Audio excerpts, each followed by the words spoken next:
कल हमने वॉइस किया था ना, तो कुछ बच्चे आज नए ज्वाइन कर रहे हैं, तो फटाफट से मैं रिवाइज करवा दूंगी। और स्टार्टिंग की तरह हमेशा से ही वोकैब और स्पेलिंग्स, बहुत सारी जो चीज़ें रहती हैं वो सब इंक्लूड करेंगे। हाँ जी, Disha good morning, Meenu Rani good morning, Chandrakala good morning, Renu, Himanshi Kaushik, Rita Rani very good morning to all. चलिए स्टार्ट करते हैं without wasting any time.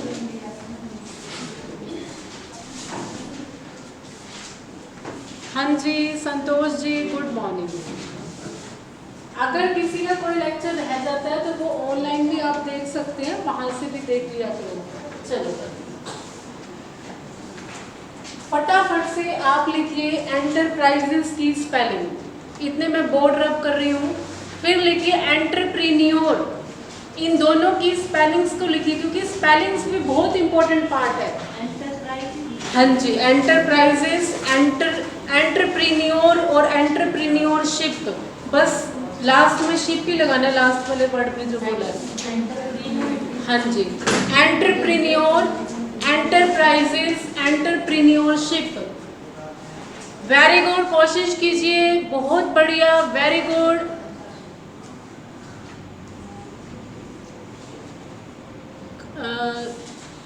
Number 7 के भी आई थिंक, मुझे प्रोनाउंस नहीं करना आ रहा आपका नाम, क्या लिखा हुआ है?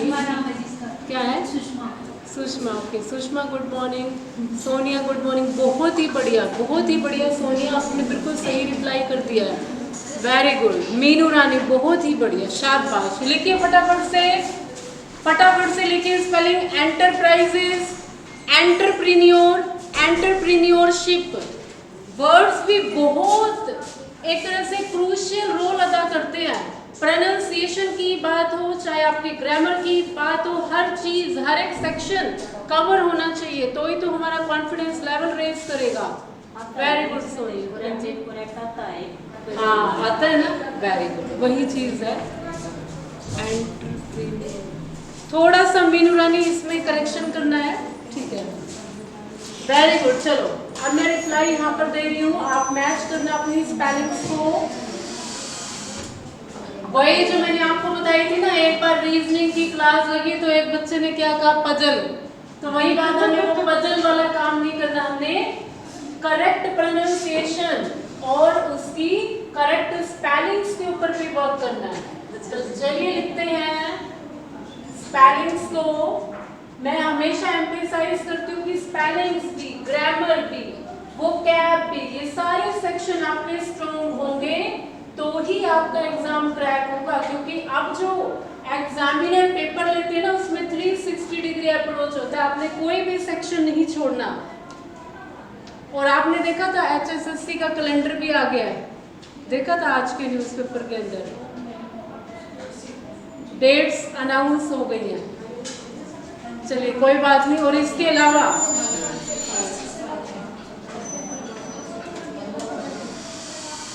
चलो मैं स्पेलिंग्स लिख रही हूँ, नोट डाउन कीजिए। Enterprises, enterprises, this is the, सही है, वेरी गुड। जिनकी स्पेलिंग सही है वो अपने लिए तालियां बजा सकते हैं। Enterprises, very good.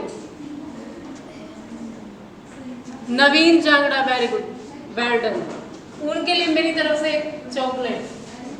उसके बाद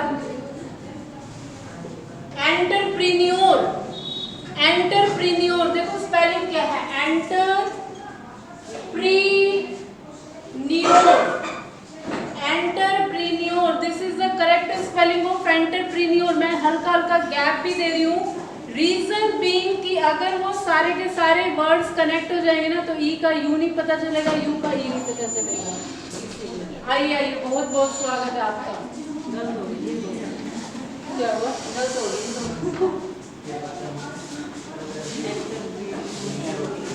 फिर है एंटरप्रेन्योरशिप। एंटर वही स्पेलिंग है, बस शिप लगाना है लास्ट में, SHIP, ठीक है। एंटरप्रेन्योरशिप, शिप, SHIP, बस ये स्पेलिंग है। तो आज हमने ले ली है अपनी स्पेलिंग्स ऑफ द डे को भी, ये सभी बहुत इंपॉर्टेंट स्पेलिंग है। एंटरप्राइजेस, क्या आपने कौन सा आपको एक मिशन याद आ गया नरेंद्र मोदी जी का, प्राइम मिनिस्टर का एक यहाँ पे एक कौन सा मिशन याद आ गया आपको? याद आया कोई? बेटी बचाओ बेटी पढ़ाओ। नहीं, ये तो बिजनेस से रिलेटेड है। और क्या? कौन सा बताइए, कोशिश कीजिए। यस, कौन सा एक आपको लगा यहाँ पे? एंटरप्राइजेज, ये तो बिजनेस के रिगार्डिंग होते हैं ना। स्टार्टअप इंडिया सुना था? स्टार्टअप इंडिया, ये स्टार्टअप इंडिया से ही रिलेटेड है। ये स्टार्टअप का मतलब होता था जिसमें ये बताया गया था कि रेड टैपिज्म जो होता है उसको खत्म किया जाएगा। ये भी इंपॉर्टेंट वर्ड ऐड कर दिया मैंने। रेड टैपिज्म का मतलब होता है लाल फीताशाही, यानी कोई भी काम होता है तो लेट। सरकारी डिपार्टमेंट्स में तो कभी भी जाओ, ले आओ वो डॉक्यूमेंट, ले आओ ये डॉक्यूमेंट, ले आओ वो पता नहीं क्या क्या। और फिर इसी को दूर करने के लिए कहा कि ये जो रेड टैपिज्म होता है, रेड टैपिज्म का हिंदी में मीनिंग होगा लाल फीताशाही। इसका मतलब होता है कामों में देरी, जो डिले हो जाती है, जो देरी हो जाती है। ज्यादातर आपने देखे होंगे डॉक्यूमेंटेशन तो बहुत ज्यादा ही सिस्टम खराब कर देते हैं। लाल फीताशाही इसको आप लिख सकते हैं, डिले हो जाना। डिले का मतलब होता है जैसे देरी नहीं हो जाती, डिले हो जाना। मैं लिख देती हूँ स्पेलिंग, डिले, DELAY। डिले का मतलब होता है देरी। इन वर्ड्स को आपने यूज करना है, इन वर्ड्स को आपने यूज करना है। हर चीज करवाऊंगी मैं आपको, ग्रामर भी करवाऊंगी, हर एक चीज इंक्लूड होगी। वेरी गुड, हाँ जी, ओके। नवीन जांगड़ा, वेरी गुड। रीटा रानी, शाबाश। नोटबंदी, नहीं ये नोटबंदी से रिलेटेड नहीं है, नोटबंदी से रिलेटेड नहीं है ये। नोटबंदी को हिंदी इंग्लिश में क्या बोलते हैं, है किसी को याद? नोटबंदी को, ये वर्ड्स आपको पता होने चाहिए, आज की जनरेशन की हैं आप, और ये क्वेश्चन आएंगे ये चीजें। डीमोनेटाइजेशन सुना था? लिख लो, किसी ने लिखा हुआ था नोटबंदी, तो मुझे वर्ड याद आ गया, डीमोनेटाइजेशन। डीमोनेटाइजेशन कुछ भी नहीं है, कभी भी वर्ड्स को याद करने की जरूरत ही नहीं है। तो इसकी स्पेलिंग देखो, आवाज किसकी आ रही है, बस उसके अकॉर्डिंग लिखते जाओ, लेकिन वो सही होना चाहिए। डीमोनेटाइजेशन को बोलते हैं नोटबंदी। मोनेटाइजेशन, मॉनेटरी पॉलिसी पता होगी, कौन बनाता है? RBI बनाता है। तो मॉनेटरी का मतलब ये होता है मनी से related. Very good, demonetisation. Naveen Jangra, ठीक है, very good. Himanshi Kaushik, repeat करना मैम, स्टार्टिंग में नहीं, ठीक है। दोबारा से बता देती हूँ जो मैंने लिखा है, फटाफट से देखिए। मैंने लिखा है यहाँ पे एंटरप्राइजेस। एंटरप्राइजेस वर्ड जो होता है ये बिजनेस को बोलते हैं, बिजनेस को बोला जाता है एंटरप्राइजेस। स्पेलिंग देखिए, एंटर, जो आपका एंटर कंप्यूटर में यूज होता है ना, एंटर यूज करते हैं नेक्स्ट लाइन के लिए, स्टार्ट करने के लिए, तो वही एंटरप्राइजेस, ENTER, वही एंटरप्राइजेस आएगा। नेक्स्ट है एंटरप्रीन्योर या एंटरप्रीन्योरशिप आए, तो इसका मतलब होता है बिजनेसमैन को बोलते हैं, यानी उद्यमी। नहीं सुना हुआ आपने, जैसे जो कोई नया बिजनेस स्टार्टअप करता है उसको बोलते हैं, ठीक है। तो एंटरप्रीन्योर, इसमें देखो स्पेलिंग ये वाली, यही स्पेलिंग तो आती है गड़बड़ी करने में। हमें लगता है एंटर की आवाज आ रही है, हम लिख देते हैं ENTER, और वो लिखा हुआ भी होता है, हमें लगता है भाई सही आ गए नंबर, लेकिन नहीं, वो गलत होता है। तो इसीलिए चीजों के ऊपर चीजों की पकड़ होनी चाहिए। ये नहीं है कि जस्ट थोड़े से ग्रामर के रूल करवाए और मेरा भी टाइम होगा मैं कहूँ मैं जा रही हूँ, नहीं, ऐसा नहीं। आपको हर एक चीज इसमें लेनी है, हर एक चीज के प्रति आपका इंटरेस्ट होना चाहिए कि ये चीज है तो इसमें क्यों है, ठीक है। एंटरप्राइजेस, एंटरप्रीन्योर लिखा, एंटरप्रीन्योर बोलते हैं जो कि रिस्क उठाता है। अब आपको पता है कोई भी बिजनेस होता है उसके अंदर वो क्या होता है, बिजनेस में आपको पता ही है रिस्क तो लेना ही पड़ता है ना, प्रॉफिट होता है तो लॉस भी होता है, उसी तरह से इन्वेस्टमेंट होती है यहाँ पे। उसके बाद लिखा एंटरप्रीन्योरशिप, कुछ नहीं था, शिप भी लगा दिया, बस एज इट इज था। रेड टेपिज्म बताया, रेड टेपिज्म का मतलब होता है लाल फीताशाही, मतलब कामों में जो देरी हो जाती है, लाल फीताशाही। तो इसीलिए बोला कि हम चीजों को ऑनलाइन करेंगे। ऑनलाइन से क्या होगा, चीज़ें कहीं ना कहीं डॉक्यूमेंटेशन कम होगा। ये बहुत ज़्यादा हमारे सिस्टम में बहुत ज़्यादा दिक्कत रहती है, कोई भी चीज़ हो डॉक्यूमेंट ले आओ, ये ले आओ, वो ले आओ, बहुत ज़्यादा सिस्टम डिस्टर्ब हो जाता है। फिर बताया डीमोनेटाइजेशन, नोटबंदी को बोलते हैं डीमोनेटाइजेशन। क्या होता है डीमोनेटाइजेशन, ठीक है। तो इसका मतलब देखिए मनी से वर्ड आया है, मनी से वर्ड आया है, और मैंने आपको बताया था डी वर्ड जहां पर भी आ जाता है वो नेगेटिव का काम करता है। जैसे डिसइन्वेस्टमेंट या कोई भी वर्ड आ जाए, हम करेंगे फिलहाल तो बस आप इतना याद रखिए, मोनेटाइजेशन या मॉनेटरी टर्म्स, यानी ये होता है मनी से रिलेटेड। मॉनेटरी पॉलिसी कौन बनाती है, आरबीआई तो बनाती है मॉनेटरी पॉलिसी, ठीक है। मौद्रिक नीति आपने सुनी होगी, चलो क्लियर हो गया ये। हाँ जी, कौन सा, ये वाला क्या, हाँ जी, ये है एंटरप्रेन्योर। एंटरप्रेन्योर होता है जो स्टार्टअप करता है, मतलब जो बिजनेसमैन होता है, यानी जो पैसा इन्वेस्ट करता है, अपना पैसा निवेश करता है ना, तो ही तो वो फिर आगे पूंजी लगा के फिर आगे प्रॉफिट वगैरह या जो भी होता है फिर वो मतलब डिपेंड करता है बिजनेस के अकॉर्डिंग। तो एंटरप्रेन्योर बोलते हैं बिजनेसमैन को, या हम कह सकते हैं जो रिस्क उठाते हैं एक तरह से। ये मेनली थे आपके स्टार्टअप जो थे ना, स्टार्टअप शुरू हुआ था, स्टार्टअप वहां से रिलेटेड। क्लियर हुआ, रब कर दो। कोई भी किसी को कोई प्रॉब्लम हो बताइए, नहीं है कोई भी, ठीक है, चलिए वेरी गुड। चलो अब मैं आपसे पूछ रही हूँ, जो हमारी प्रीवियस क्लासेस लगी थी उससे रिलेटेड एक चीज पूछ रहे हो, और एक ऑनलाइन स्टूडेंट ने भी क्वेश्चन पूछा था। लेट्स सी कि आप सही रिप्लाई दे पाते हैं नहीं दे पाते। ये है सब्जेक्ट वर्ब एग्रीमेंट का। चलिए फटाफट से लिखिए, फटाफट से लिखिए सेंटेंस क्या है, और बताइए कौन सी वर्ब आएगी यहाँ पे, सिंगुलर आएगी या प्लूरल आएगी, सिंगुलर आएगी या प्लूरल आएगी, ये आपने बताना है। मैं लिख रही हूँ यहाँ पे सेंटेंस को। वेरी गुड नवीन, बहुत ही बढ़िया। हाँ, क्या बताना है मैम, लास्ट वाला बताना। कौन सा कह रहे हो नवीन, आप एक बार लिखिए प्लीज, लास्ट वाला कौन सा था। हाँ मैं इसे लिख रही हूँ।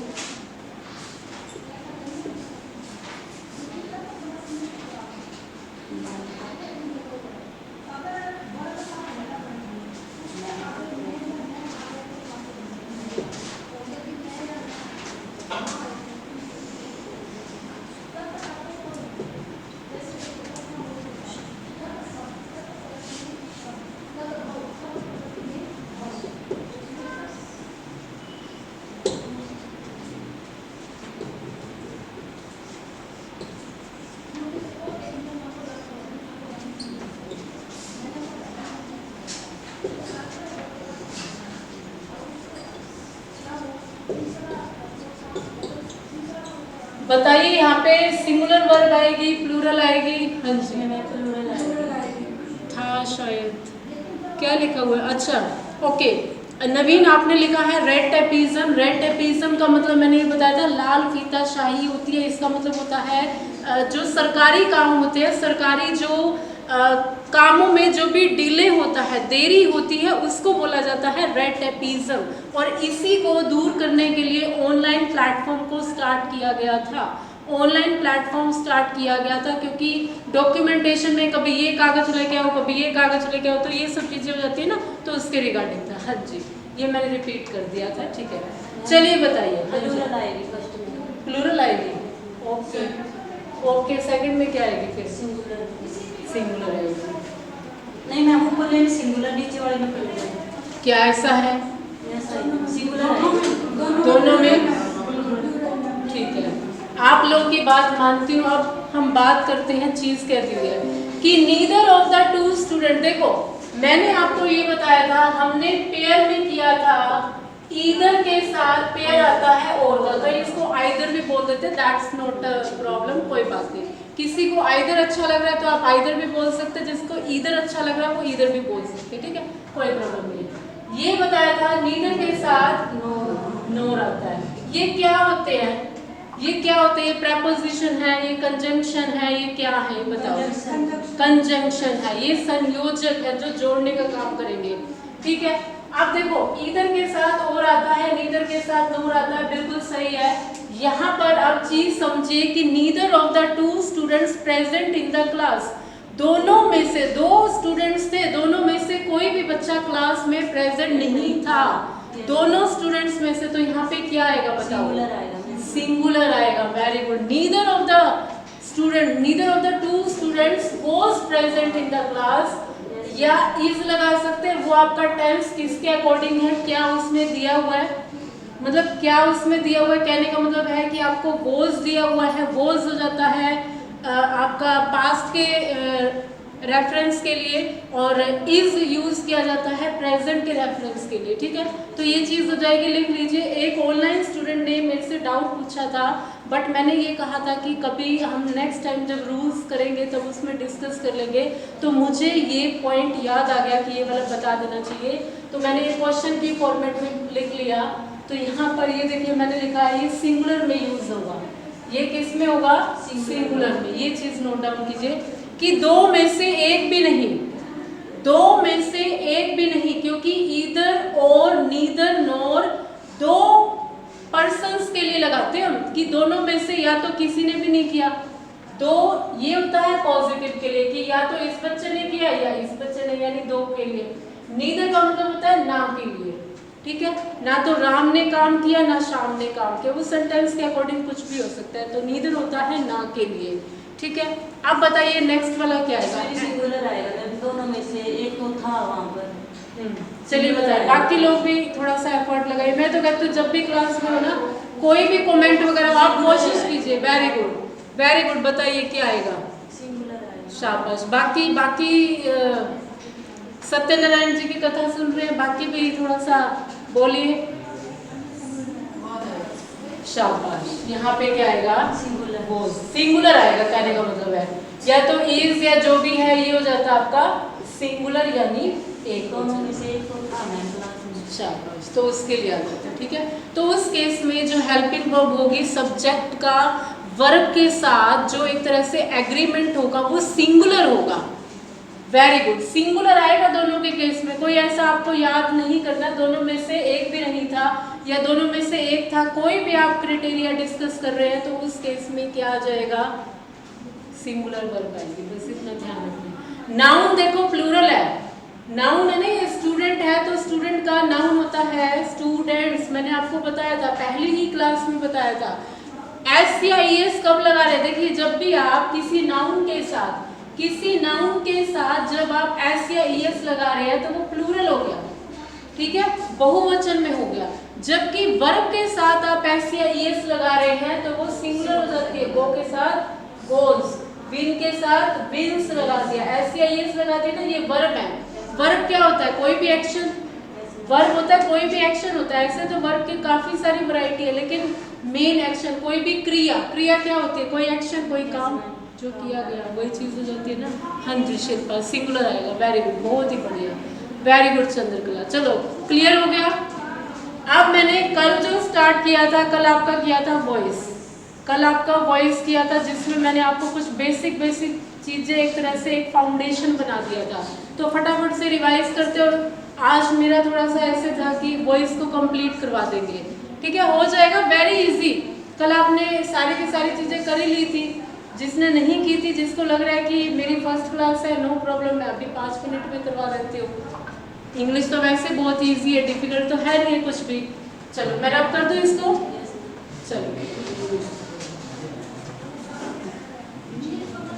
चलो वॉइस लिखो फटाफट से, कल वाला रिवाइज करवा देते हैं और आगे बढ़ते हैं। आज भी नया जानेंगे कुछ।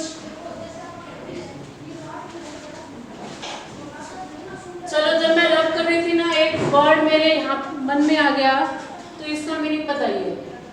एब्स्योर्ड, इसका मीनिंग क्या होता है? ये आर लिखा हुआ मीनिंग।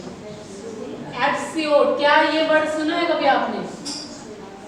सुना है ये वर्ड? हाँ या ना भी बोलते हैं, बोलिए। नहीं सुना? ओके। एब्स्योर्ड, आपने ये वर्ड जरूर सुना होता है, लेकिन एक्चुअली होता क्या, हमने वो वर्ड ज़्यादा हमारा एनकाउंटर नहीं होता ना, उसके साथ हमारा ज़्यादा लेना देना नहीं होता। अब जैसे मान लो आपने मुझे देख लिया है, तो अब मैं आपको कहीं पे मिलूंगी ना बाहर भी, तो आपको ध्यान रहेगा इससे पहले मैं कभी भी आपको मिली भी होंगी ना, तब भी आपको ध्यान नहीं रहा होगा, ऐसा होता है। चलो एब्स्योर्ड का मतलब, अब देखो क्या आपने सर्ड सुने हुए हैं? मैथ में आता है ये स्फीयर एंड सर्ड्स, कुछ इस तरह के क्वेश्चन होते हैं, सुना है? अब कोई बच्चा मुझे ये कहे, लॉजिक से बता रहे देखो कि आप सर्ड्स करते हैं, तो अब वो इलॉजिकल नहीं रहेगी चीज, क्योंकि इंग्लिश के पीरियड में मैथ्स का काम करना क्या एक मतलब एक सही होगा? इलॉजिकल हो जाएगा ना, असंगत। कहने का मतलब है कि जो सही लॉजिकली सही नहीं है जो चीज, तो इसका मतलब भी यही होता है इलॉजिकल। क्या कह रहे हो? हाँ वेरी गुड, बेतुकी बात, क्या बात है। मतलब हर एक यहाँ पे बहुत ही एक्सपर्टीज का एक पैनल बैठा हुआ। मुझे तो यूँ लगता है कई बार मेरे वर्ड से, मेरे माइंड से खुद वर्ड कई बार स्किप हो जाता है ना, तो इतना अच्छा रिप्लाई मिल जाता है जो शायद मेरी खुद की डिक्शनरी में भी नहीं होगा। इलॉजिकल स्पेलिंग ओके, ई ओके देखो लॉजिकल तो ये हो जाता है ना, लॉजिकल तो ये हो गया, क्यों नहीं आएगा? इलॉजिकल ये सिंपल लिख लो, देखो इनकोहेरेंट लिख लो, ये लिख लो, ये ज्यादा प्रॉपर है। एक तो होता है कोहेरेंट, कोहेरेंट का मतलब होता है तर्क संगत या जो चीज सही है, लॉजिकली सही है, और एक होता है इनकोहेरेंट। जैसे मान लीजिए अब हमारी डिस्कशन कुछ चल रहा था, प्रॉब्लम्स चल रही थी, और क्वेश्चन आ गया कि मैडम सलमान खान की शादी कब होगी, तो ये तो इनकोहेरेंट टाइप का क्वेश्चन आ गया ना, आज तर्क संगत हो गया, वो तो वही बता सकते हैं, अब मेरे पास तो रिप्लाई है नहीं उनका। ठीक है, मैंने आपको एक ट्रिक बताई, एब्स्योर्ड सर्ड्स होता है, इसको एग्जैक्ट हिंदी में क्या बोलेंगे, ये वाला होता है वर्ग, और ऐसे ये वाले जो क्वेश्चन होते हैं ना, हाँ इस टाइप से क्वेश्चन होते हैं। हाँ वेरी गुड ओके, 32 तारीख को, शाबाश, 32 तारीख को भी आई नहीं है। ये तो की बात होगी, मैं 32 तारीख को।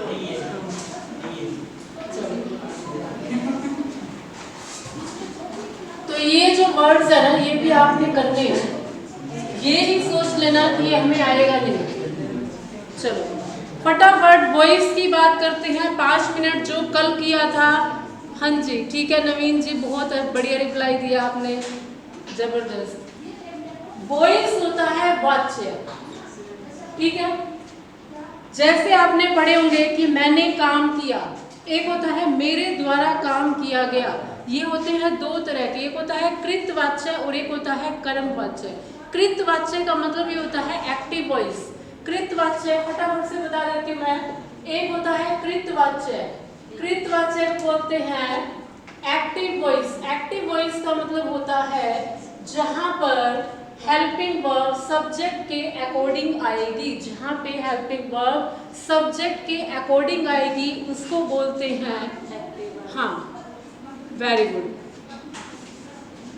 हाँ उसको बोलते हैं active voice. And passive voice में क्या होता है, जिसमें हेल्पिंग वर्ब ऑब्जेक्ट के अकॉर्डिंग आती है, हिंदी में बोलते हैं कर्मवाच्य, हिंदी में बोलते हैं कर्मवाच्य।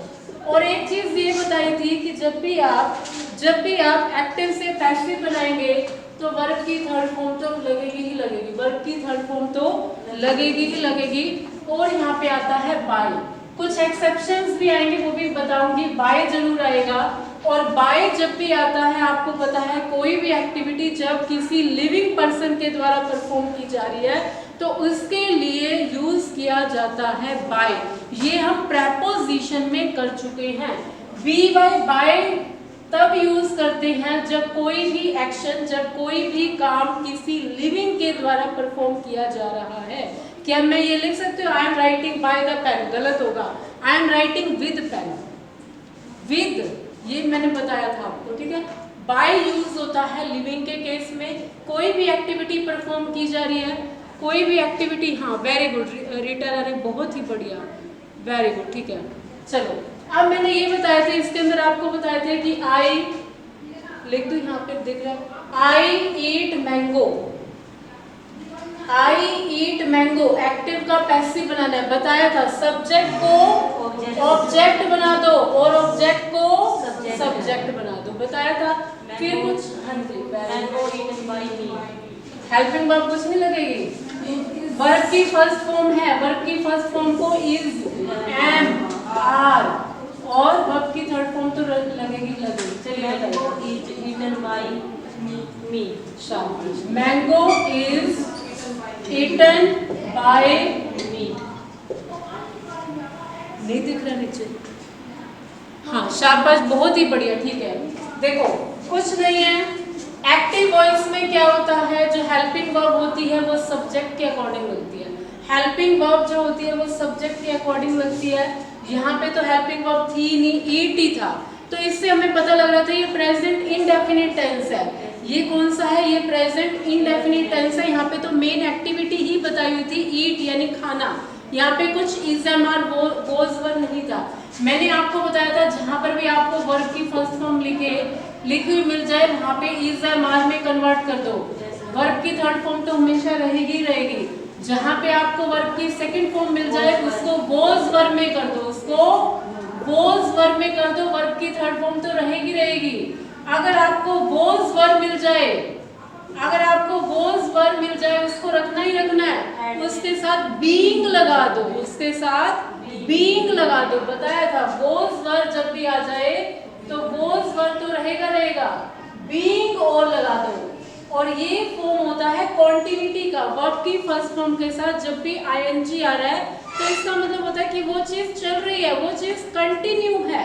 जैसे मैं कहूँ आई एम स्टडिंग, इसका मतलब है साफ साफ पता लग रहा है कि मैं पढ़ रही हूँ या पढ़ रहा हूँ। स्टडिंग आ गया ना, ये चीज ध्यान रखनी है, ये हर एक सेंटेंस में बताऊंगी। अभी आप मोटे मोटे तौर पे ये चीज याद कर सकते हैं, ये मैंने आपको कल ही करवाई थी, हर एक चीज अच्छे से बताई थी। सब्जेक्ट को ऑब्जेक्ट बनाना है, ऑब्जेक्ट को सब्जेक्ट बनाना है, ठीक है, ओके। देन उसके बाद अगर इज एम आर आ जाए, इनको रखना जरूर है, इज एम आर आ जाए तो उसको इज एम आर आएगा, साथ में बीइंग और लगा दो, साथ में बीइंग और लगा दो। वर्ब की थर्ड फॉर्म तो ये रहेगी रहेगी। जैसे भूत नहीं चिमड़ जाते, ये वही है, वर्ब की थर्ड फॉर्म यहाँ पे भूत ही है, ओके। उसके बाद हैज आ जाए, हैव आ जाए तो इसको किससे करोगे? बीन लगा के, हाँ वेरी गुड, हैज बीन या हैव बीन, ये आप कर लो। और मैंने ये बताया था हैज या हैव जब भी होते हैं इनके साथ वर्ब की थर्ड फॉर्म आती है। अब आप कहोगे मैडम बीन थर्ड फॉर्म कैसे होती है? मैम बीन कैसे होती है? बी, वॉज, बीन, लिख लो ये। बी को इज भी बोलते हैं, कई जगह पे इज भी लिखा होता है, कई जगह इज भी लिखा होता है, तो ये चीज क्लियर हो जानी चाहिए। इज लिखा हो या बी लिखा हो तो ये वर्ब की फर्स्ट फॉर्म है, वर्ब की सेकंड फॉर्म हो जाती है वॉज, एंड बीन हो जाता है वर्ब की थर्ड फॉर्म। और हाँ हाँ टेंस के अकॉर्डिंग ही चलेगा, टेंस के अकॉर्डिंग ही चलेगा, हाँ जी, बी प्लस आई, ठीक है। इतना क्लियर हुआ, इतना क्लियर हुआ, इतना किया था हमने। देखो अब मैंने प्रोनाउन का बताया था, यहाँ पे लिखो, आई जो है ये किस में कन्वर्ट होगा? मी में। आई किस में कन्वर्ट होगा? मी में। क्या आई मी के अंदर कन्वर्ट नहीं हुआ? बाय के बाद क्या एक लिविंग का जिक्र नहीं आया? यहाँ पे बाय जब भी आ जाए ना वो एक लिविंग है, वेरी गुड। है कैसे चेंज करेंगे? अच्छा सोनिया देखो हैज जो होता है ना ये सिंगुलर के साथ आता है, और हैव जो होता है वो प्लूरल के साथ आता है। दोबारा से बता रही हूँ, हैज जो होता है वो सिंगुलर के साथ आता है, हैव जो होता है वो प्लूरल के साथ आता है। लेकिन देखो आई, जैसे मैं कहूँ कि आई हैज अ मार्कर, गलत होगा, आई हैव अ मार्कर, ठीक है। आई के साथ लिख सकते हैं, आई के साथ कभी भी हैज नहीं आता, आई के साथ हमेशा हैव आता है। नॉर्मली एक चीज और भी बताई थी मैंने आपको, हमेशा हैज या हैव के साथ वर्ब की थर्ड फॉर्म आती है, लेकिन जब आप कोई चीज पोजीशन में बता रहे हो ना कि निजवाचक ये चीज मेरी है, I have a pen, I have a bag, I have a duster, या कोई भी चीज़ बता रहे हो तो वहाँ पे थर्ड फॉर्म नहीं आती, बस ये चीज़ होती है थोड़ी सी, ठीक है। I have a camera, I have a marker, कोई भी चीज़ है तो वहाँ पे नहीं आती। हाँ जी, हैड, ये हैड वाला भी करेंगे नवीन, शाबाश। सिंपल हैड है तो बीन और लगा दो बस, और हैड के साथ तो वैसे थर्ड फॉर्म मशहूर है, हैड के साथ तो वैसे ही थर्ड फॉर्म आएगी, यहाँ पे तो कोई और फॉर्म तो आएगी नहीं, बीन आ जाएगा। ये देखिए ये रही third form, be was been, ये रहा बीन, ठीक है, क्लियर हुआ।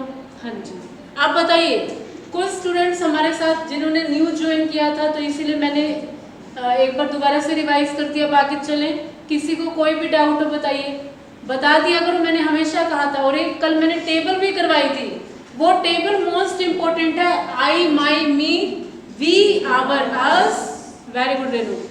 Second person you your you, third person he she it वाले बताए थे, ही में हिज हिम, शी में हर, इट में इट्स इट्स, दे में देयर देम। बताइए ये टेबल क्लियर है सबको? टेबल आती है सबको? नहीं आती? ठीक है, नहीं आती, बता दूं एक बार, ठीक है, कोई घबराना नहीं, मैं हमेशा कहती हूँ। चलो फटाफट से टेबल कर लेते हैं, टेबल में 2-3 चीजें और आ जाएंगे। वो टेबल नरेशन वॉइस सबके लिए इंपॉर्टेंट है, कुछ भी नहीं है, देखते ही माइंड पे क्लिक करेंगी चीजें। चलो टेबल भी बता देती हूँ। पहले वाला जो होता है उसको बोलते हैं सब्जेक्टिव केस। हाँ जी, लिखिए फटाफट से टेबल। पहले वाला जो केस होता है उसको बोलते हैं सब्जेक्टिव केस। सब्जेक्टिव केस का मतलब कि क्या होता है कि जो सब्जेक्ट की तरह ऐड करेगा, मतलब सब्जेक्ट की तरह वर्क करेगा, यानी कर्ता की तरह जो एक्ट करेगा। फर्स्ट पर्सन कौन सा होता है? जो बोलने वाला होता है, जैसे आई, और इसका प्लूरल कर देंगे तो वी, यानी हम, ठीक है। पहला होता है सब्जेक्टिव केस, बीच वाला होता है पजेसिव केस। पजेसिव का मतलब होता है निजवाचक, निजवाचक। एंड नेक्स्ट वाला कौन सा होता है? Objective case. नेक्स्ट वाला कौन सा होता है? Objective case. ये टेबल मोस्ट इंपोर्टेंट है। सब्जेक्टिव केस जब भी आएगा, सब्जेक्टिव केस जब भी आएगा तो उसमें क्या होगा? आई, माई, मी। फटाफट से टेबल लिखी होनी चाहिए, इसीलिए बताया कि आई को चेंज कीजिए किसके अंदर? मी के अंदर। आई को किस में चेंज करना है? मी के अंदर। उसके बाद वी को अवर, अस के अंदर। क्लियर हुआ? इसीलिए वी जब भी आएगा तो वॉइस में चेंज करेंगे अस के अंदर, और अस दिया होगा तो वी के अंदर। ये चीजें पता होनी चाहिए। हर एक टेबल, ये जो है ना, ये बैकबोन है एक तरह से। वॉइस करें, नरेशन करें, कुछ भी करें, उसके अंदर रहेगा ये। हाँ, आई माई मी, वेरी गुड, बहुत अच्छी टेबल लिख दी आपने हिमांशी कौशिक, बहुत ही बढ़िया, वेल डन। ये होता है फर्स्ट पर्सन, ये होता है first person. Second person you, your, you, यानी यू होता है तुम, जिससे हम बात करते हैं। फर्स्ट पर्सन होता है जो बोलने वाला होता है। फर्स्ट पर्सन होता है जो बोलने वाला, जो बोलता है। सेकंड पर्सन होता है जिससे बात की जाती है, तुम, यू, ठीक है। And what about the third person? Third person क्या होता है? ही वाला होता है, शी वाला होता है, इट वाला होता है, और दे वाला होता है, ठीक है। क्लियर हो रहा है? विजिबल है प्रॉपर? हाँ जी, वेरी गुड। जल्दी से लिखिए। ही का पजेसिव, हिज, उसका, his car, his marker, his bag, हो गया ना ये पजेशन में।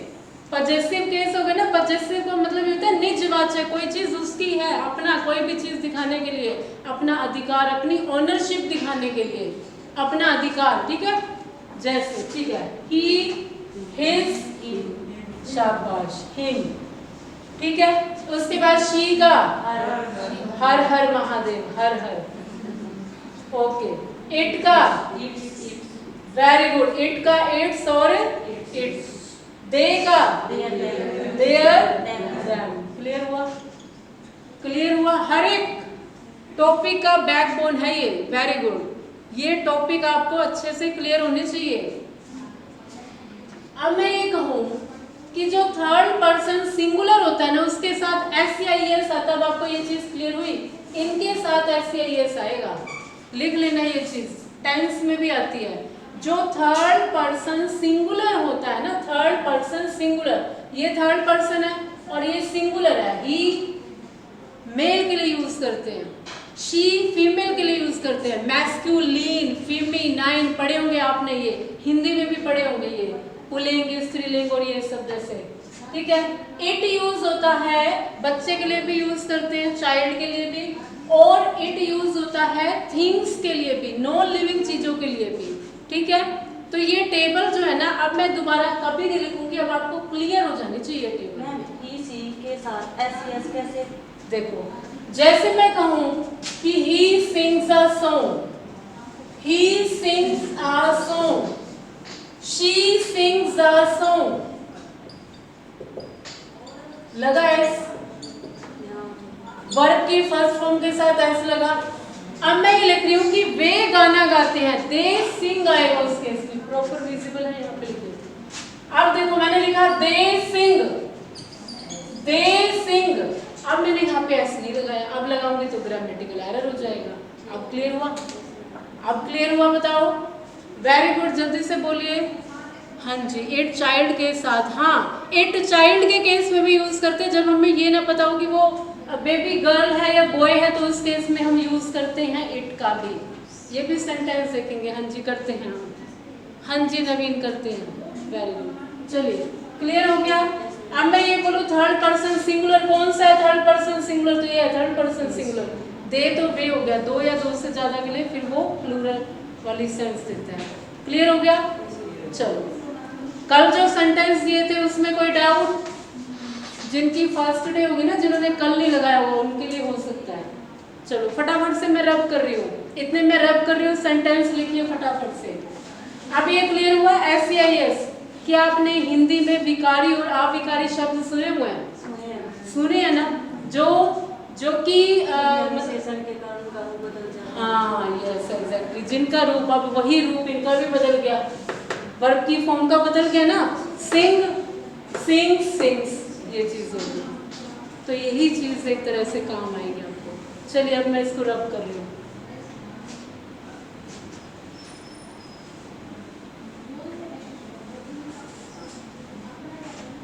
एक बार घर पे जाके थोड़ा ना प्रैक्टिस भी किया करो, थोड़ा सा आप खुद से करोगे ना और बेटर आपको वो चीजें हमेशा याद रहेंगी। थोड़ा सा सेल्फ स्टडी के लिए भी टाइम निकाला करो, एक रिवीजन के लिए, क्योंकि रिवीजन तो बहुत ही इम्पोर्टेंट है, बहुत ही क्रूशियल है आपके एग्जाम को क्वालिफाइड करने के लिए।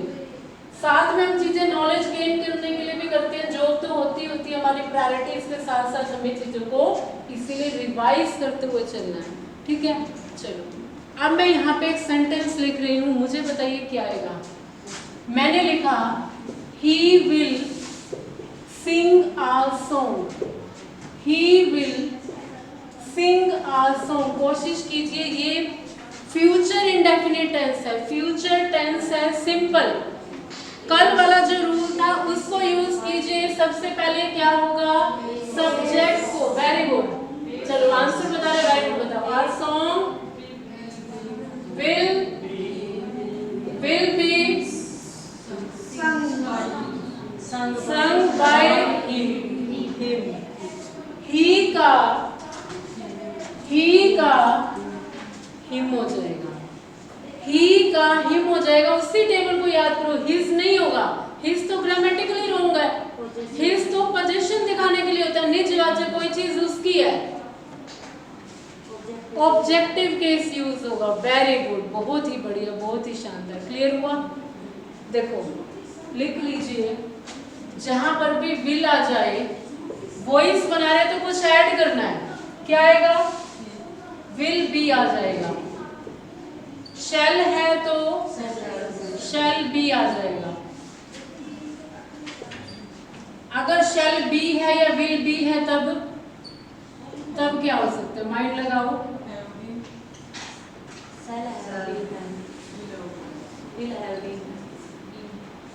ओके, विल हैव या शैल हैव है तब क्या होगा?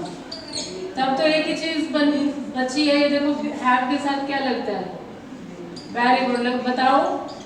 शाबाश, यानी उस चीज को हेल्पिंग वर्ब को तो रिटेन करना ही करना है। बीइंग लगेगा, देखो हैव दिया हुआ है, हाँ बीइंग लगेगा, will have been, shall have been, बस।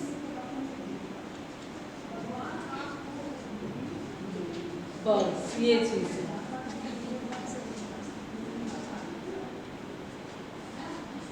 मैम सेल हैव बीन आपने सेल विल भी लिख दिया। क्या करो? जो नीचे वाला सेंटेंस है मैं हाँ हाँ कोई बात नहीं, शैल नहीं आपने इधर विल सेल विल साथ में लिख दिया, हैव लिखना था मैं लास्ट वाला। लास्ट, हाँ ये वाला सही है, सही है, दोनों में है आ जाए। चलो अब सेंटेंस तुम एक बार ट्राई करोगे, ट्राई करोगे ना, एक बार नोट डाउन कर लो। हेल्पिंग वर्ब वो वाली तो रिटेन करनी है, बस उसके साथ थोड़ा सा और ऐड कर दो, कोशिश करो क्या चीज आएगी, ठीक है। चलो सेंटेंस लिखो।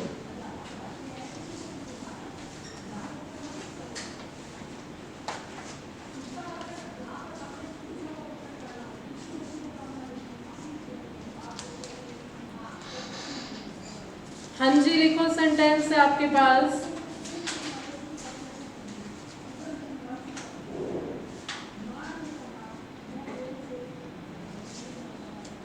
पहला सेंटेंस नोट डाउन कर लिया आपने?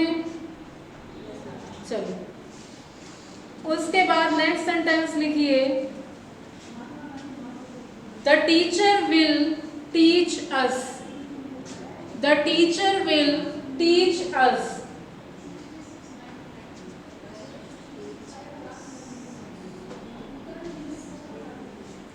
आगे लिखिए, my mother will have, my mother will have cleaned the house, my mother will have cleaned the house।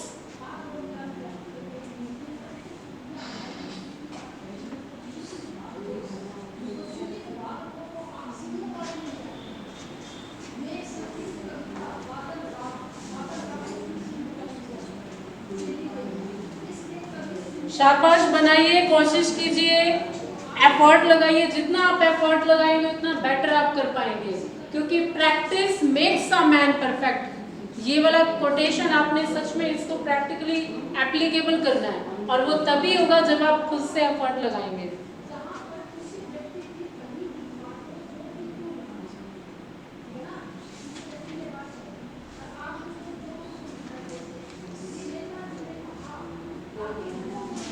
हो गया?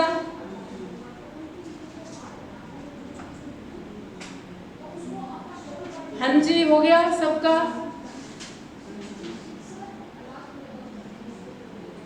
अच्छा हमारे ऑनलाइन वाले बच्चे भी तो कर रहे हैं, very good. The house will have been, third form लगाओ शिल्पा, वेरी गुड, बिल्कुल सही है, बस आप थर्ड फॉर्म लगाओ। देखो बीइंग लगा दिया आपने, बहुत बढ़िया, तो थर्ड फॉर्म तो प्रायोरिटी रहती ही रहती है, very good Shilpa. Number 7 KB यही है क्या आपका नाम? We will be touch taught, taught by the teacher. चलो आंसर बोलो, मैं पहला था the teacher will teach us, चलो मैं यहाँ पे लिख देती हूँ सो दैट कि कोई किसी का भी डाउट हो वो क्लियर हो जाएगा।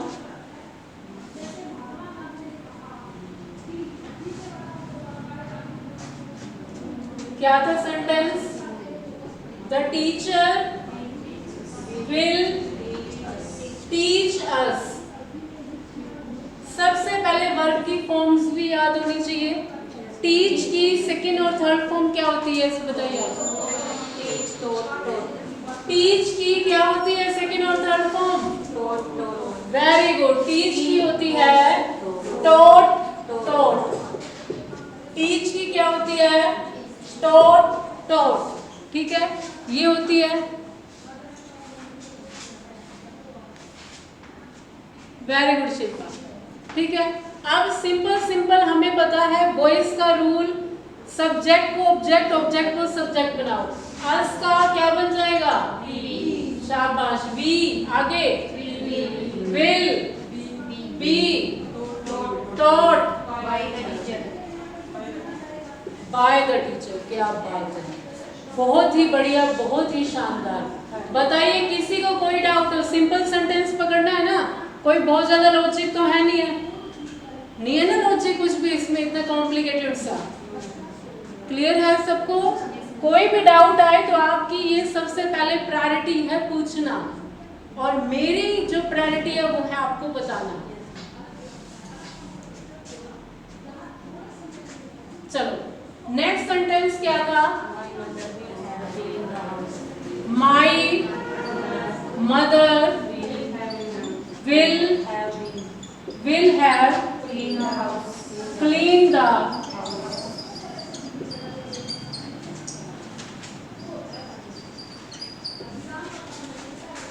चलो अब इसका रिप्लाई देखते हैं, तो इसमें क्या आ जाएगा?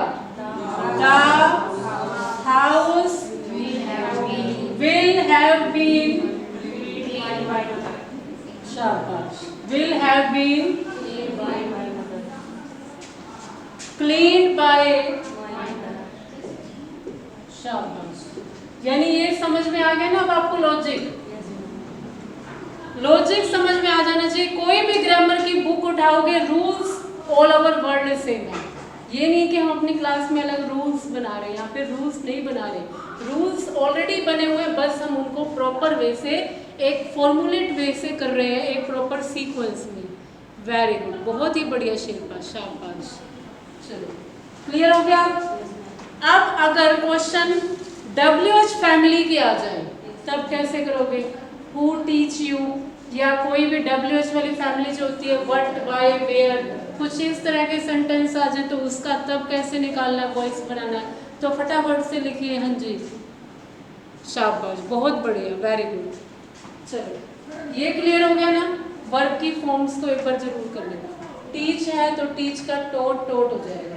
जैसे कैच होता है, कैच का क्या होता है? कैच का क्या होता है?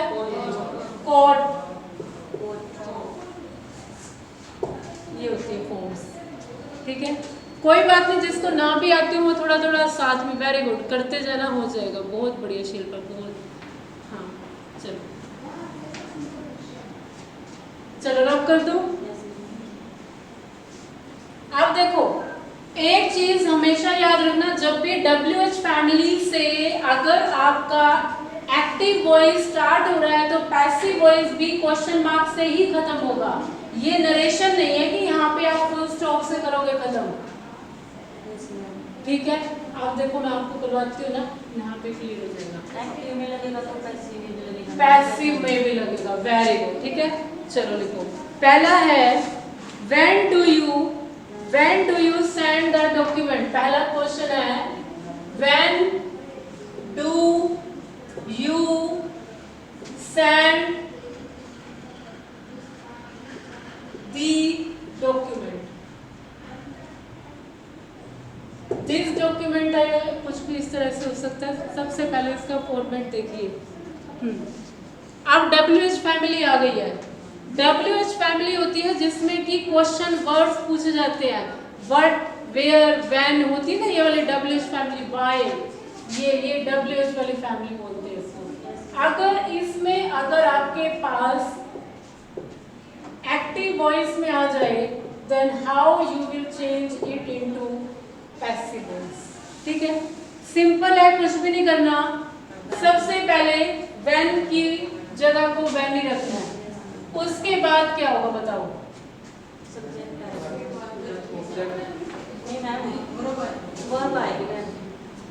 ठीक है, और फिर सब्जेक्ट, ऑब्जेक्ट का सब्जेक्ट बन जाएगा। बहुत ही बढ़िया, बहुत ही बढ़िया, बहुत शानदार।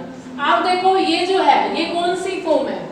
ये कौन सी फॉर्म है? क्या ये वर्ब की फर्स्ट फॉर्म है? Do, did, done. क्या ये वर्ब की फर्स्ट फॉर्म है? बिल्कुल सही। अब हमने किया था कि वर्ब की फर्स्ट फॉर्म को कैसे चेंज करना है? शाबाश, वर्ब की फर्स्ट फॉर्म को कैसे चेंज करना है? इज एम आर लगा के। और इज एम आर किसके अकॉर्डिंग हो गए? जो आपका सब्जेक्ट होगा। अब जैसे इसमें हम अकॉर्डिंग टू सब्जेक्ट चेंज कर देंगे। अब बताओ क्या होगा? व्हेन। अब इसके बाद हेल्पिंग वर्ब ले आओ, क्या आएगी? When are documents. एक है डॉक्यूमेंट, अगर मान लीजिए एक डॉक्यूमेंट है तो उस केस में क्या होगा? आगे If the documents or send by you.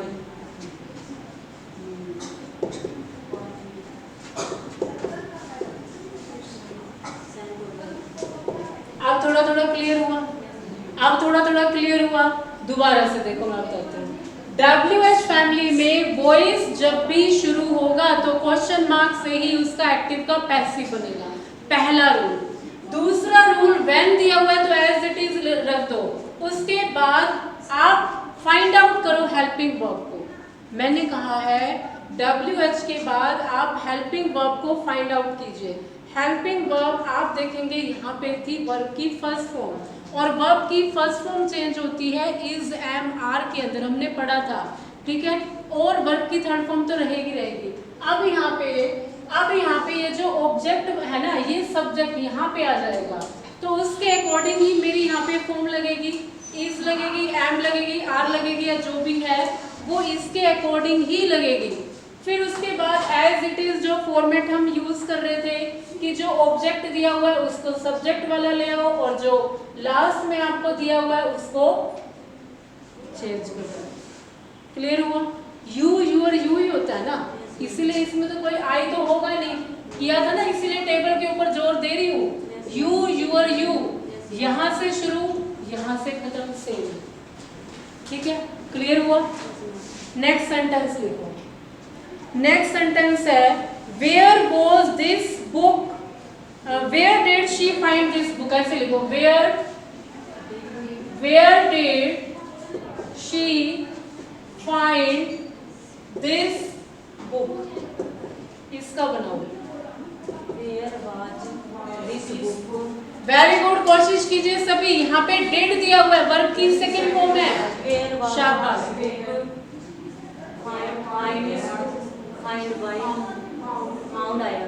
Found आएगा, वही मैं कह रही थी, क्योंकि find, found, found third form हो जाएगी। क्या होती है देखिए, फाइंड, फाइंड क्या होती है, फाउंड, फाउंड। शाबाश, बाकी भी एफर्ट लगाइए, बाकी भी कोशिश कीजिए। वेरी गुड, बताइए क्या आएगा? वेयर का वेयर ही लिखोगे, उसके बाद हेल्पिंग वर्ब लगाओगे। डिड यहाँ पे सेकंड फॉर्म है।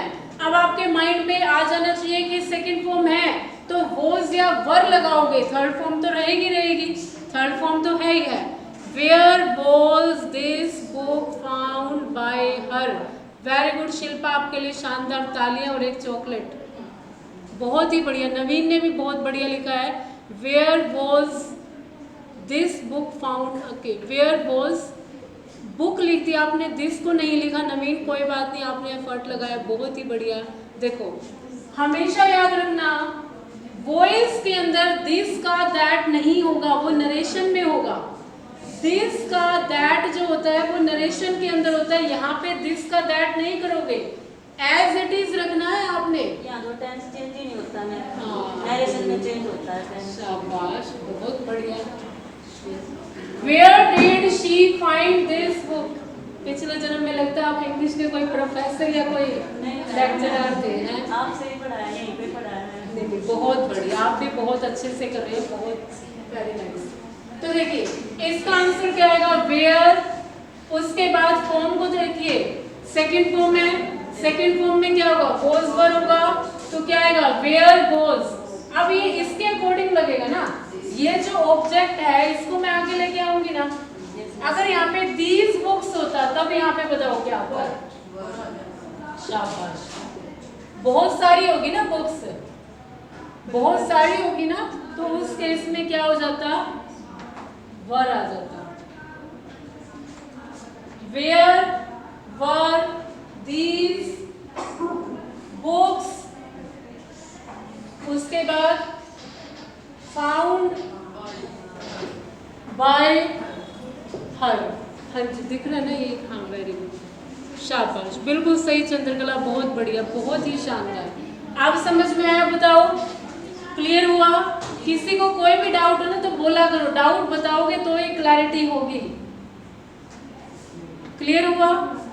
कुछ नहीं कर रहे हैं हम। WH फैमिली वाले से हमने किए हैं एक्टिव से पैसिव बनाना, एज इट इज रखिए। लास्ट में क्वेश्चन आएगा, यहाँ पे क्वेश्चन मार्क आएगा मुझे। पंचुएशन होती है ना, जैसे पंचुएशन विराम चिन्ह बोलते हैं, तो वही चीज यहाँ पे फॉलो जाएगी। WH फैमिली से जब वॉइस स्टार्ट हो रहा है तो उसको आपने सिंपल सेंटेंस में कन्वर्ट नहीं करना। WH फैमिली का WH फैमिली में ही रहेगा। जब वो उसी में ही है तो डेफिनेटली क्वेश्चन वर्ड वाला आ गया तो क्वेश्चन मार्क तो आप लगाएंगे ही लगाएंगे। ठीक है, तो सिंपल है, वेयर लिखा।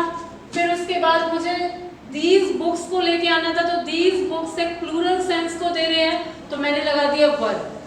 ठीक है, उसके बाद दीज बुक्स आ गया, वो लास्ट वाला जो था इसको यहाँ पे ले आए। एंड फाइंड का थर्ड फॉर्म लग गया फाउंड बाय हर। मैंने बताया बाय जहाँ पे भी आएगा वहां पे एक लिविंग जरूर आएगा, उसके बाद नॉन लिविंग नहीं आएगा। बाय चेयर हो कुछ भी हो गलत हो जाएगा। ठीक है, हाँ चलो नेक्स्ट लिखिए। हु नोज यू लिखो, who knows you, who knows you. आगे लिखो who wrote this letter, who wrote this letter, who wrote this letter. और दूसरा सेंटेंस मैंने लिखा है हु नोज यू।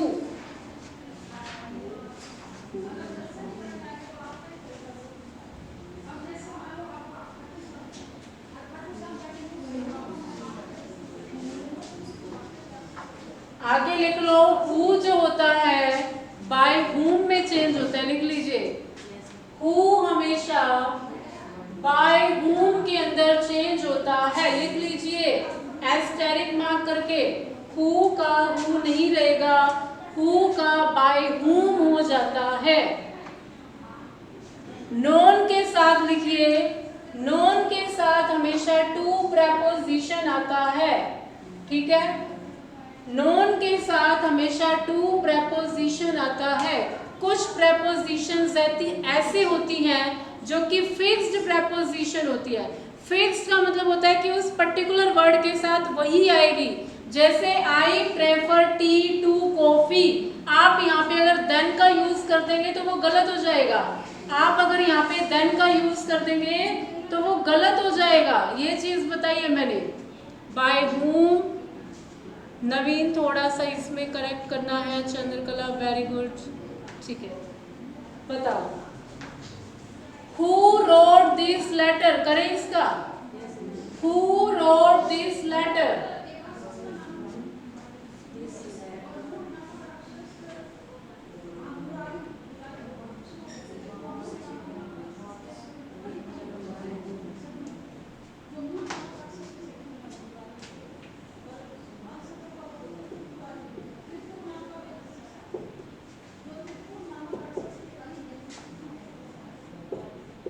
मैंने ये कहा हु को बाय हुम में चेंज कर दीजिए। बाय हुम, उसके बाद क्या आएगा? बाय हुम के बाद हेल्पिंग वर्ब नहीं लगानी यहाँ पे। वॉज दिस लेटर, आगे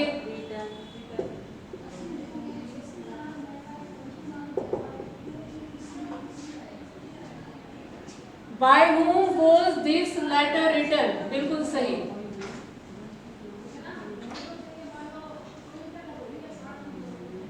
आया थोड़ा थोड़ा समझ में?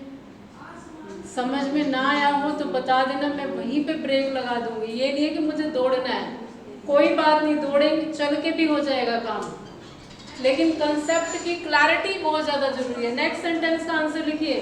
To whom are you known? To whom are you known? To whom are you known?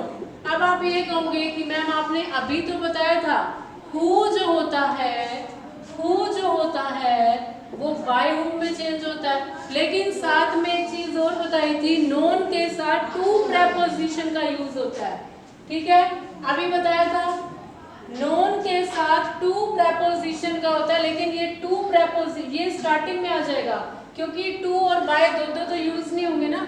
तो to whom are you known किसका बनेगा? ये हु बताओ, हु नोज यू, इसका बनेगा, दोबारा से बोल रही हूँ, हु नोज यू, इसका एक्टिव से पैसिव बनाना है तो हु का बाय हुम में होगा। बाय हुम होता है, हाँ जी होता है शिल्पा, लेकिन यहाँ पे क्या चीज आएगी कि यस नोन के साथ टू प्रेपोजिशन का यूज होता है, इसीलिए दो दो प्रेपोजिशन बाय भी टू भी नहीं हो पाएगा, तो इसीलिए हमने क्या किया, टू हुम कर दिया। उसके बाद यहाँ पे वर्ब की फर्स्ट फॉर्म थी, हमें पता है वर्ब की फर्स्ट फॉर्म को इज एम आर से कोरिलेट करेंगे, तो यहाँ पर आ जाएगा are you known, to whom are you known, ठीक है, ये चीज हो जाएगी। हाँ लिख लो यहाँ पे, नोन के साथ टू प्रेपोजिशन आती है, और वैसे हु जहाँ पे भी होगा बाय whom में चेंज होगा। इतना समझ में आया, इतना समझ में आया, वेरी गुड, हाँ जी वेरी गुड अमित आएगा, वेरी गुड, टू whom हो जाएगा बस इस केस में। क्लियर हुआ, ज्यादा तो नहीं हो गया। चलो नेक्स्ट टाइप लिखो, नेक्स्ट टाइप लिखो, कुनीन टेस्ट बीटर, कुनीन टेस्ट बीटर, बताइए इसका क्या बनेगा, कुनीन टेस्ट बीटर, ये थोड़े से डिफरेंट से सब्जेक्ट वो है, वॉइस है, quinine taste bitter, bitter I am writing, quinine taste bitter, BITTER, bitter मतलब कड़वा, कुनीन टेस्ट बीटर, इसका बताइए, अक्सर पूछा जाता है,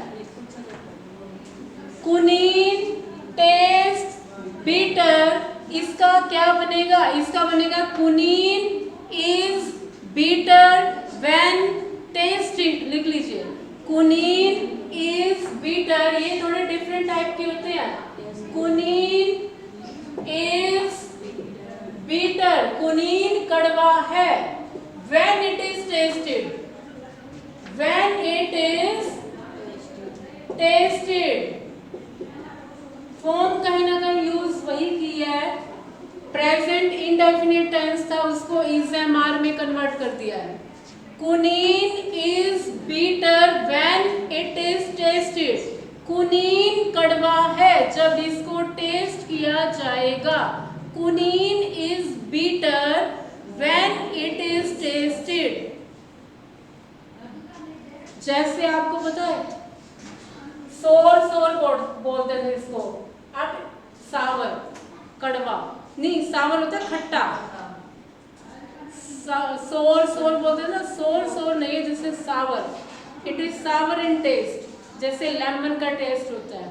अब आप ये तो नहीं कह सकते ना lemon is sweet in taste, तो मीठा तो नहीं होता, वो तो सावर होता है, मतलब खट्टा होता है।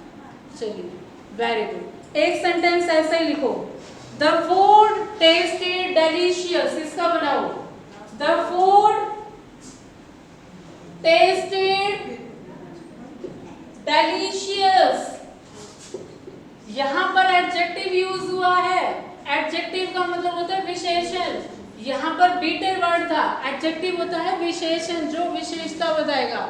अब जरूरी नहीं है कि वो पॉजिटिव वाली विशेषता, वो कैसे भी हो सकती है। मैंने ये कहा कि घोड़ा काला है, तो काला उसकी क्या होगी यहाँ पे, बस वही एडजेक्टिव। टेस्ट में बीटर है, स्वीट है, सावर है, तो वो भी यही चीज हो जाएगी। कोशिश कीजिए, टेंस अब यहाँ पे वोज वाला चेंज हो जाएगा क्योंकि सेकंड फॉर्म में बताइए,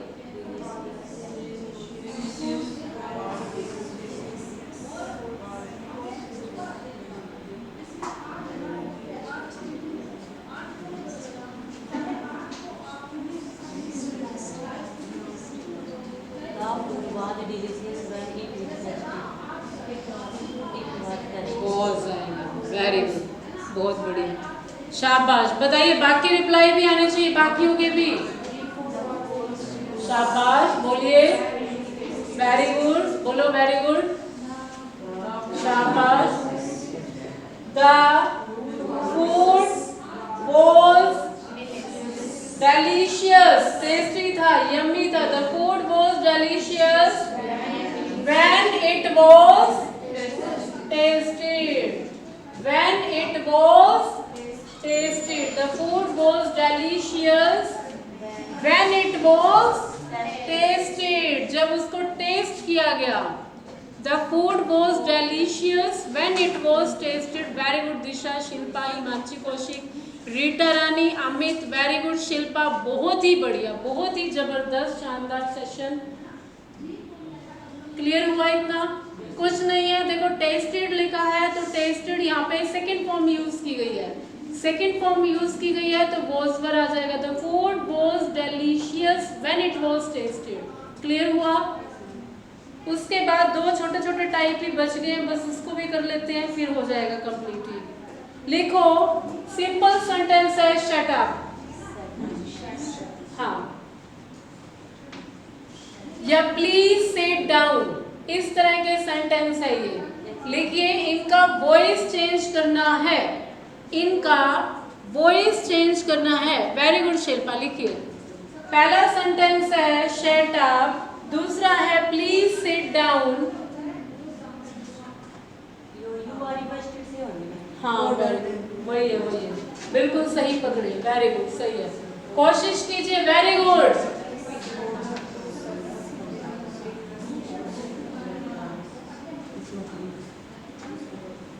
आपके ये रूल्स इंटरनेशनली एक्सेप्टेड है, कोई भी बुक उठाइए, कोई भी आप देख सकते हैं, वहां पे सेम रूल्स होंगे। हाँ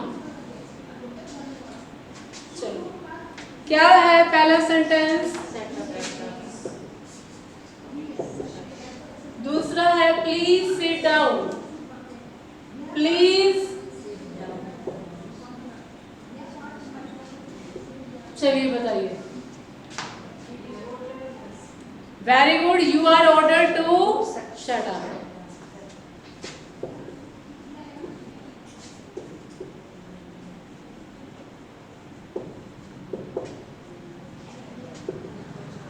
ये कौन से सेंटेंसेस होते हैं? इम्पेरेटिव, ठीक है। इम्पेरेटिव सेंटेंसेस में कोई सब्जेक्ट नहीं होता, ये ऑर्डर होती है, ये रिक्वेस्ट भी होती है, ये कोई भी कही हुई बात भी होती है, ठीक है, कोई मोरल ड्यूटी भी बताई होती है, जैसे रिस्पेक्ट योर एल्डर्स, इस तरह के, ठीक है। वेरी गुड, कोशिश कीजिए, very good. You are requested to shut down. नहीं नवीन, शट अप उस केस में बोल रहे हैं जब हम सामने वाला हमसे छोटा है। अब मान लीजिए आप कहीं स्कूल में चले गए, बच्चे बहुत ज्यादा बोल रहे हैं, तो आप ऐसा तो नहीं, यू आर रिक्वेस्टेड या कुछ इस टाइप से। हाँ वेरी गुड, प्लीज वाले में लगेगा। चलो प्लीज सिट डाउन वाले में लगाओ। You are requested to, very good, you are requested to sit down. शाबाश, क्या बात है। सामने वाला तो वैसे सिट डाउन हो जाएगा, है प्लीज कहते ही, हाँ प्लीज कहते ही वैसे सिट डाउन। ठीक है स्टूडेंट्स, आज की क्लास को हम यहीं पे वाइंड अप कर रहे हैं। कल आते ही मैं आपका वॉइस का एक तरह से प्रैक्टिस सेट करवाऊंगी और एक तरह से सेंटेंसेस बोलूंगी और देखूंगी ऑनलाइन वाले